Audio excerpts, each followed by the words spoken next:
Bonjour à tous, une petite vidéo aujourd'hui. J'ai envie de vous reparler du travail de Byron Katie. Je vous ai fait récemment une petite vidéo en sortant de mes 2 jours de stage à Liège. Parce que voilà, c'était juste pour partager un petit peu mon ressenti après avoir fait cette expérience en direct.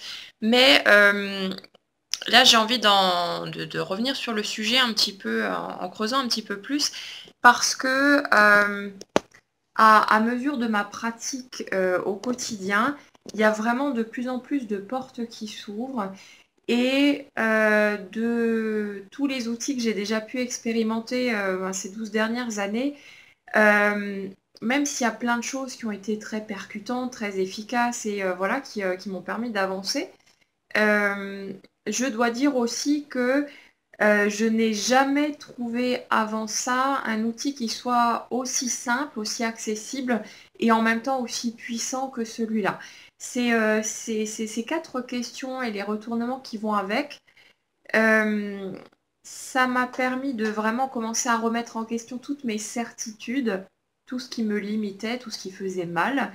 Et déjà en le faisant moi-même, quand j'ai découvert le livre Aimer ce qui est au mois de juin, je vous mettrai le lien sous la vidéo pour ceux que ça intéresse, qui ont envie de creuser plus loin. Déjà rien que la lecture du livre, on se rend compte de plein de choses qui vous sautent à la figure. Et du coup, vous le ramenez à vous le ramenez à votre propre histoire, à vos propres croyances, à vos propres certitudes. Et là, il y a plein de portes qui s'ouvrent.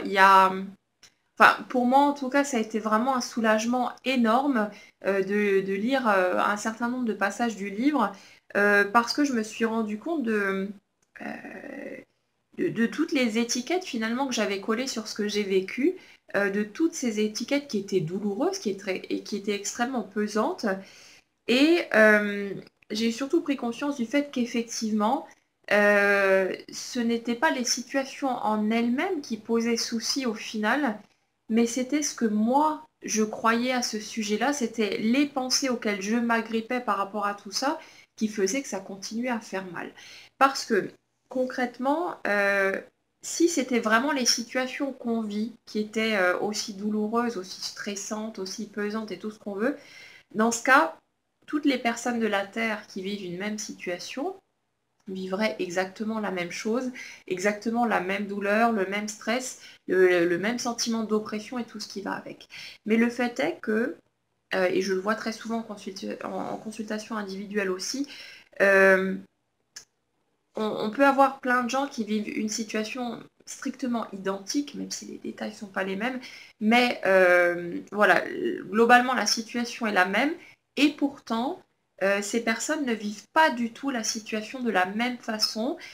Certaines vont rester pendant des mois ou des années dans la douleur, dans la souffrance, alors que d'autres personnes face à une même situation vont arriver à rebondir très vite, aller beaucoup plus rapidement vers l'acceptation, voilà, vers ce sentiment de liberté, ce sentiment d'être à nouveau soi-même, de pouvoir rire à nouveau, etc. Alors que les circonstances sont finalement les mêmes. Donc c'est que quelque part, le facteur qui fait que la situation est douloureuse ou que ça dure longtemps dans le temps, c'est pas la situation en elle-même, mais c'est ce qui se passe à l'intérieur de nous en rapport avec cette situation-là. Et ce que permet le travail, les 4 questions et les retournements, c'est de remettre en question toutes nos certitudes.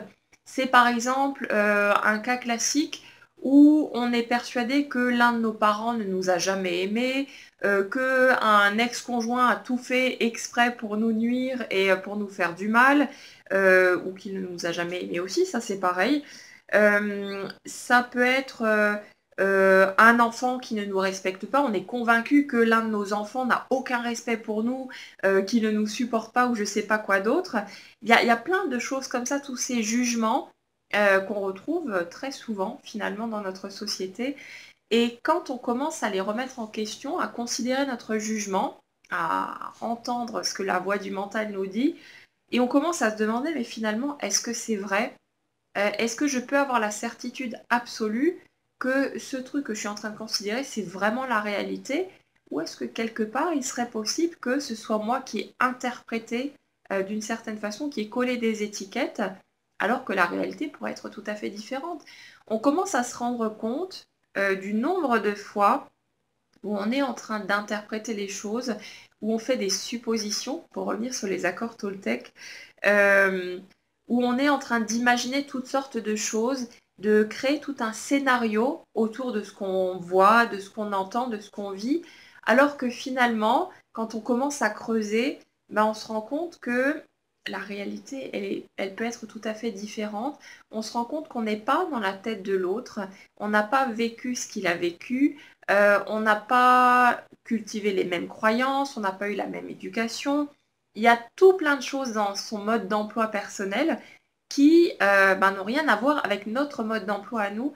Et du coup, le fait d'interpréter les situations qu'on vit selon notre propre mode d'emploi, c'est là que ça fait mal parce que on imagine toutes sortes de choses et surtout, on perçoit tout ça avec le filtre de nos propres croyances.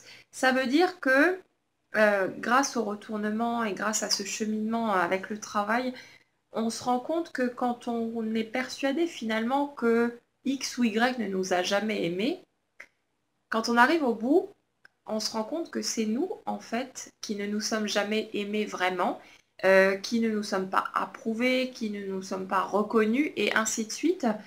Et sauter directement à ce retournement, ce serait aller trop vite en besogne parce qu'il y a toute la partie ressentie qui n'est pas incluse et ça reste au niveau mental en fait et c'est pas suffisant. Ce qui libère vraiment, c'est le fait de faire ce chemin avec les 4 questions.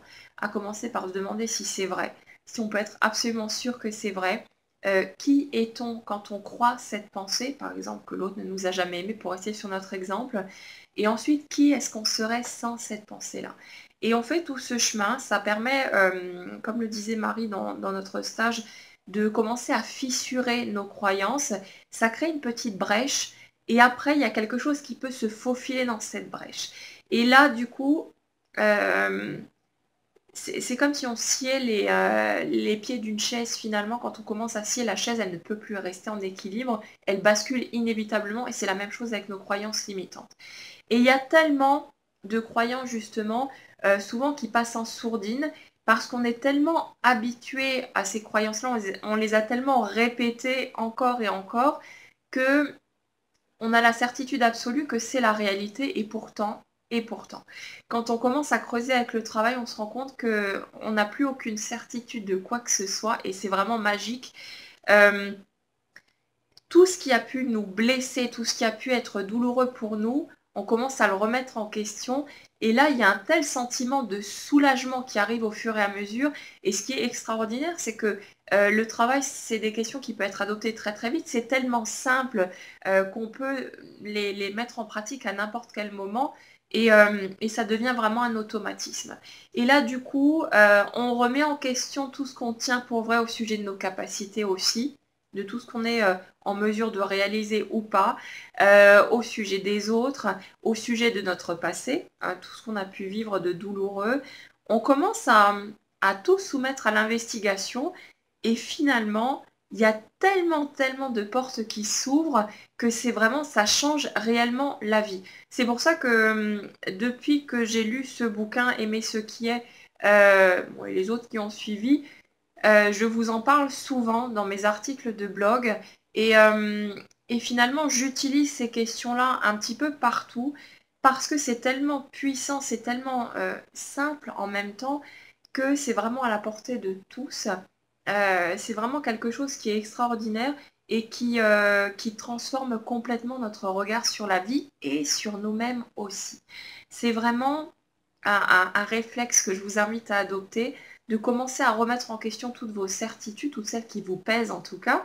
On pourrait faire la même chose pour le positif, mais j'en vois pas très bien l'intérêt, parce qu'il y a assez de choses à déblayer de l'autre côté, et c'est ça qui fait mal, c'est ça qu'il est important de remettre en question. Mais vraiment, commencez à observer vos jugements, à les remettre en question, à vous demander si c'est vraiment la réalité des choses ou s'il n'y a pas peut-être d'autres possibilités qui existent que vous n'auriez pas perçues jusque-là. Et vous allez voir qu'il y a vraiment des choses incroyables qui vont pouvoir se mettre en place.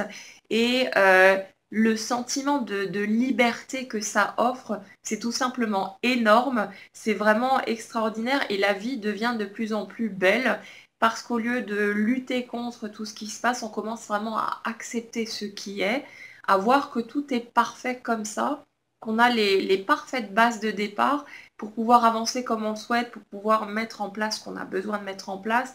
Et il y a tout qui prend plus de couleurs, plus d'intensité. C'est vraiment une expérience formidable à faire. Donc encore une fois, je vous invite à simplement expérimenter. Ne me croyez pas, ne croyez pas un mot de ce que je vous dis, mais allez vérifier par vous-même, faites le test, faites l'expérience, creusez un petit peu dans ce sens-là et observez ce qui se passe pour vous. Voilà. Donc si vous voulez creuser plus loin sur le sujet, je vous invite à lire le livre Aimer ce qui est de Byron Katie, qui est vraiment extraordinaire. Il y a aussi tout plein de vidéos sur YouTube qui sont accessibles gratuitement, donc où vous la voyez à l'œuvre en train de faire l'investigation avec plein de gens. C'est vraiment chouette à voir. Il y en a énormément qui sont sous-titrés en français aussi, donc ça c'est bien. Il y a des articles sur mon blog aussi que vous pouvez retrouver sur ce thème-là. Mais je vous encourage vraiment à en faire l'expérience, à voir ce que ça donne et qui sait ce qui pourrait en ressortir. Voilà. Donc, petite vidéo terminée pour aujourd'hui. Je vous souhaite une excellente journée et puis je vous dis à bientôt.